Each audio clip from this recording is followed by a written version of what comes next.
truths to be self-evident, that all men are created equal, that they are endowed by their Creator with certain unalienable rights, that among these are life, liberty, and the pursuit of happiness. That to secure these rights, governments are instituted among men, deriving their just powers from the consent of the governed, that whenever any form of government becomes destructive to the ends, it is the right of the people to alter or to abolish it, and to institute new government, laying its foundations on such principles and organizing its powers in such form as to them shall seem most likely to affect their safety and happiness. Part 2, second part of the Declaration of Independence, are the grievances. So the Declaration actually includes a fairly long list of grievances against King George III and his forces. So the British Army here in North America, but also if you think of the Council and Parliament, the other representative forms of government in the British Empire. Now, this hasn't always aged well. There are references to the merciless Indian savages, also fomenting domestic insurrections, which is a reference, coded language, to slave uprisings, which Virginians and other Southerners feared were encouraged by British forces. Not to mention, Americans wanted unrestricted access to Western territories occupied by sovereign Native American nations. The history of the present King of Great Britain is a history of repeated injuries and usurpations, all having a direct object the establishment of an absolute tyranny over these states. To prove this, let facts be submitted to a candid world. He has refused his assent to laws, the most wholesome and necessary for the public good. He has forbidden his governors to pass laws of immediate and pressing importance unless suspended in their operation till his assent should be obtained, and when so suspended, he has utterly neglected to attend to them.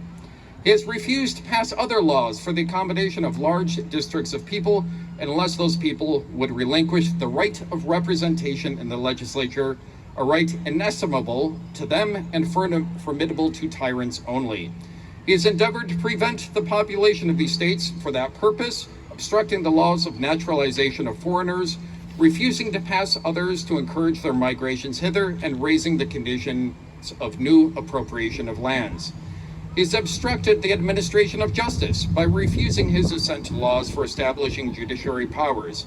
He's made judges dependent on his will alone for the tenure of their offices and the amount and payment of their salaries. He has erected a multitude of new offices and sent hither swarms of officers to harass our people and eat out their substance. He has kept among us in times of peace standing armies without the consent of our legislatures. He has affected to render the military independent of and superior to the civil power. He has combined with others to subject us to a jurisdiction foreign to our Constitution and unacknowledged by our laws, giving his assent to their acts of pretended legislation, for quartering large bodies of armed troops among us, for protecting them by mock trial, for cutting off our trade with other parts of the world, for imposing taxes on us without our consent, for depriving us in many cases of the benefit of trial by jury, for transporting us beyond seas to be tried by pretended offenses, for taking away our charters, abolishing our most valuable laws, and altering fundamentally the forms of our governments. He's plundered our seas, ravaged our coasts, burnt our towns, and destroyed the lives of our people. He is at this time transporting large armies of foreign mercenaries to complete the works of death, desolation, and tyranny, already begun with circumstances of cruelty and perfidy scarcely paralleled in the most barbarous ages and totally unworthy the head of a civilized nation.